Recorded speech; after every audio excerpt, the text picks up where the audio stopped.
So much has happened in the past 24 hours in Ukraine. It's almost mind-boggling to understand that that part of the world is literally at war. It's not just an incursion. It's not just an invasion. I think by every means, we see that it is war between Russia and Ukraine, and who knows what might happen beyond that. One person who we have visited with from time to time has a real pulse on what's going on because he has ministry work that is going there. Hannu Haukka of Great Commission Media has had a media campaign, something they've done all over the world, but they have focused in directly on the war zone area. And they have been producing materials and programs that would help people understand how to have hope, how to have a sense of God's power, even in the midst of these situations like they find themselves in right now. Hannu is joining us from Finland right now. And Hannu, welcome. Give us an update. I know you have people in the region, in the area. Give us an update on what you're hearing as of this moment of what's happening in Ukraine. Well, at 4 o'clock this morning, Ron, the air bombardment started. And the Russians have targeted dozens of cities, mostly the military installations around the cities, but they are also hitting civilian targets. Obviously, we're seeing pictures, we're seeing video, almost minute by minute coming in, streaming in from Ukraine into our studios over here, where apartment blocks have been hit real bad. Some people are dead, people are wounded. It's a real bad scene right now. It's mostly air bombardment. The Russian military, the heavy armor, the tanks, and the armored vehicles, they're already rolling, but Kiev is still putting up a tremendous fight, if you want to, frame it that way. They're saying that the Russians haven't made as much headway as they have wanted to, but certainly the air power that Russia is using is working to their advantage. We know, for example, in an isolated event, there was a column of tanks that came in from Crimea, crossed over into the Mariupol area, the Black Sea, Azov Sea area. The Ukrainians opened fire with their artillery, and they drove back the Russians a ways. So that was a limited victory, but at the same time, they're saying that they're preparing for another wave, for another attack from the same direction. So it's going back. It's a tug of war in some places. In some places, Russia is making headway, but we feel that. According to military strategy, I'm not a military strategist, but according to military strategy, there's normally three waves of air bombardment. One would be early morning, and in this case, it was mid-afternoon was number 2.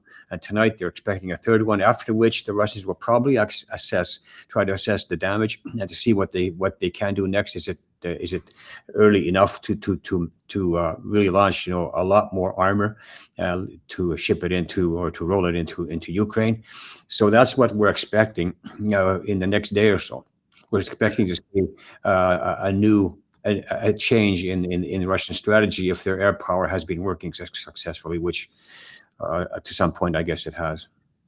We talked a moment ago about the campaign that you have had going in the Donbass region, where all the conflict early on has been taking place. Actually, has been taking place since 2014. Right. But you have been active in that area. Our friend Ruslan Kukurchuk in Kyiv told us yesterday of many of his non-Christian friends who are talking about prayer and God's help.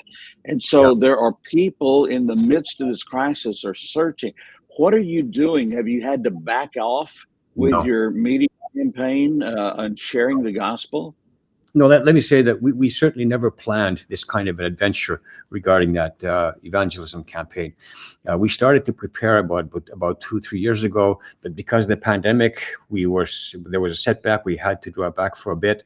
But in November of last year, we really felt and really saw that there was an urgency. I think it was the Lord laying on our hearts saying that act now, act decisively, and act fast, because something not good is going to happen. So we felt it in our spirits. We felt it, in almost every cell of our body, as we spoke to our counterparts, obviously, for our brothers and sisters to our brothers and sisters in the Ukraine. So come December, we already were working overtime. We accelerated every aspect of this media campaigning, meaning secular TV, prime time. We're talking about extra printings of the Power to Change books, which are wonderful, soul winning or follow up pieces where you have 160 pages of text with absolutely wonderful transformation stories, people in the military and out of the military, scientists, students, and so on. And in the book, you also have the power of you have the roadmap to new life in Jesus. You have the prayer of salvation. So it's a complete package. And so we decided to deliver these books to every single village on the front lines. That was already in December, before this massive attack. And so we were there already in action, full speed then. We also harnessed the press, which is not big in East Ukraine, but we did that too. We had huge billboards, 120 yards long. I mean, that's how long these billboards. Yeah, 10 yards high and 120 long or wide. So we have those in the major cities of Mariupol, which is in the line of fire, in Zaporozhye, which is in the line of fire, in Dnipro and in Kharkov, which is under attack. In the very center of these cities, we have these huge billboards saying, "Experience the power to change, and there is always a way out. Never give up." So, and then they call in to a call number. We have counselors there, and we have people distributing the books, which they really needed, and that's what they're asking for most of the time when they do call. So we did everything we did. We did it to the maximum. We accelerated to make sure that we had every base covered, knowing that there would be this kind of a military activity, which we see today. And all we can do is just kind of like pray, hold our breath, pray, keep our hands crossed in prayer, and just pray that God would intervene somehow. He's done that in Scripture. He's done that, and he can do it again. He's Almighty God. He's the same as he was in the Old Testament. He's the same today. He has the same power to do whatever he wishes. Sometimes, Hannu, we listen to the TV people, whether it's the pundits, whether it's the military advisors, who will talk about what they would do. And over, as I was hearing this come out last night of the event, they'd say, "There's no hope. There's no hope. This is going down. And there's not much hope for Ukraine, and it doesn't look good," and over. And I kept saying in the back of my mind, except for God. That's except right. for God. And God can turn the hearts of people. He can change circumstances. He can do anything he wants. Now, he also has the prerogative to allow this to play out for his purposes. Yeah. And we just have to accept that and pray for your friends, my friends who are there, Christians who are there, pastors and others, that they might be protected and have the ability to share that light, that hope with people in that area. Now, you've worked with churches. That's what you typically do. But understand in this area, you are also working with chaplains. Oh, yes, in that area. Yeah, we are. Actually, we have visited the front lines. We're talking about a firing range, really 100, 200-mile long firing range. Every village along that front line, we have basically visited with chaplains. We visited with the soldiers on the front lines in their trenches, in their underground tunnels, in their underground bunkers. We've eaten with them. We've spoken with them. We've slept, in the same area. And they've taken us out for walks with all the protective gear on. So we've had a very, very close relationship with many of the soldiers on the front lines, and we have also ministered to them. We've prayed with them. We've had devotions with them, and we've also left the Power to Change books with them also, because they've had time up till now. They have had time to read. So it's been a very intense time ministering to the military, to the frontline villages, which are under bombardment almost every day, have been under bombardment almost every day, not to mention the big cities.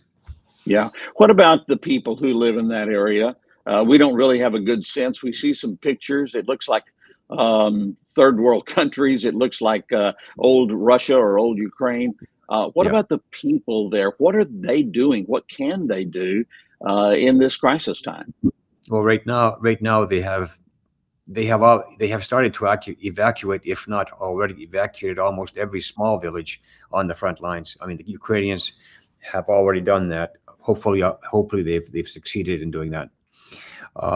Soldiers are there, and the military is there defending the country, but the civilian population in those small villages, I believe, have been now, as of 2 days ago, they've been evacuated. There was an evacuation order issued by the government 2 days ago saying, leave, we need to get you out of there immediately.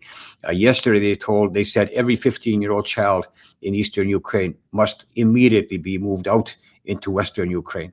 And so that was another thing that was happening yesterday before we saw this before we saw the onslaught. And so, but yeah, it's been one thing after another. I think the people in Kyiv were surprised that that there was so much activity there with the rocket attacks. So hopefully pinpoint, I mean, hitting military targets, but not always succeeding in that. But I think they were surprised at how quickly their city, the capital city, was attacked.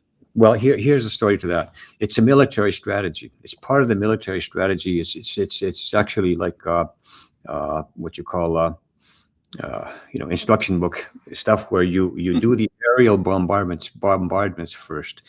Russia wants to try to paralyze and to knock out as much military power of the Ukraine as possible by doing these airstrikes.